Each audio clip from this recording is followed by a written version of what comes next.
Okay, તો હવે આપણે 12મા ધોરણનો ચેપ્ટર 7 ઓલ્ટરનેટિંગ કરંટ શરૂ કરીએ. બરાબર. તો પહેલું જ સૂત્ર એ છે ફાઈ બરાબર AB cos થીટા. આગળ છઠ્ઠા ચેપ્ટરમાં જોયું. બરાબર. E is equal to D by DT is equal to NAB omega sine omega T. બરાબર. અહીંયા સમય સાથે બદલાશે. E is equal to EM sine omega T. ઇન્ડિયામાં આવૃત્તિ 50 હર્ટ્ઝ અને વોલ્ટ 220 વોલ્ટેજ હોય છે. બરાબર. T/2 સમયે કરંટની દિશા ઉલટાઈ છે. બરાબર. ઓકે, પછી માત્ર અવરોધ આપેલો હોય, બધી આમાં સિરીઝ છે, ખાલી અવરોધ કેપેસિટન્સ હોય. બરાબર. ઇન્ડક્શન. તો આની શું સિરીઝ છે? બરાબર. તો માત્ર અવરોધ આપેલો હોય તો V is equal two VM sign omega T અને I is equal two IM sign omega T.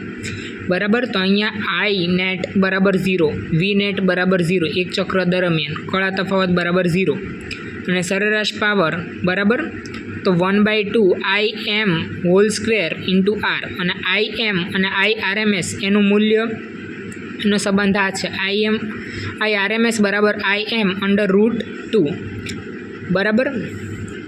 પછી ખાલી L આપ્યો હોય તો બરાબર XL બરાબર શું થઈ જાય? Omega L. એને શું કહેવાય? Inductive reactance. અને અહીંયા કળા તફાવત જો -π/2. બરાબર.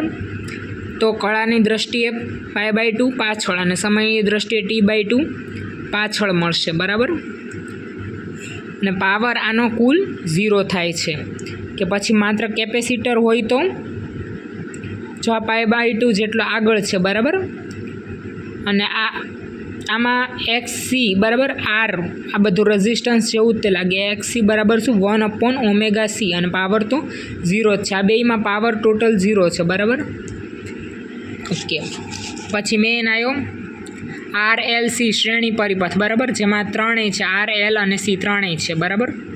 તો એમાં Z V is equal two I into R, પણ અહીંયા R ની જગ્યાએ Z, તો Z ઇક્વિવેલન્ટ બરાબર શું થાય? √R² plus XC minus XL નો સ્ક્વેર. બરાબર. અને tan phi શું થઈ જશે? XC minus XL upon R. અને V ઇઝ ઇક્વલ ટુ શું થશે? આના જેવું જ છે. બરાબર. VR² plus VC minus VL એનો હોલ સ્ક્વેર. અને P બરાબર શું થઈ જશે? એનું સમીકરણ આવું મોટું આવ્યું તો બરાબર. તો P is equal two VRMS into IRMS cos phi.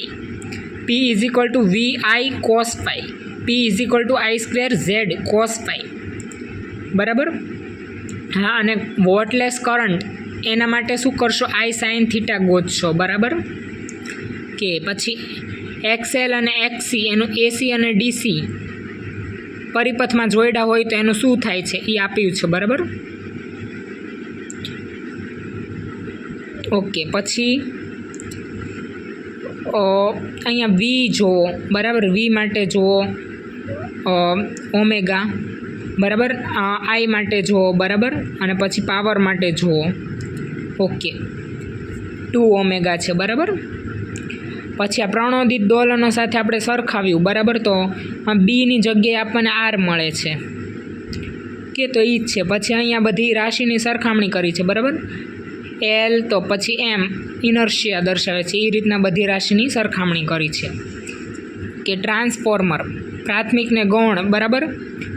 તો પછી અહીંયા આ જે ગૂંચળા હોય એની સંખ્યા આપી છે, NP અને NS. બરાબર. IP અને IS કરંટ. બરાબર. મેન આ સૂત્ર છે. બરાબર. VS અપોન VP બરાબર NS upon NP is equal two R.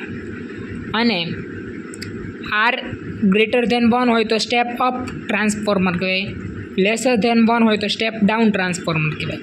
અને આઈનો વિરુદ્ધ સંબંધ છે. બરાબર. IPના છેદમાં IS બરાબર VSના છેદમાં VP. અને VS અને NS એ બધાનો સારો આમ VSના છેદમાં VP બરાબર NSના છેદમાં NP અને ઈટા બરાબર આઉટપુટના છેદમાં ઇનપુટ ઇન્ટુ 100. બરાબર. કાર્યક્ષમતા એ તો આપણે જોઈએ જ છીએ.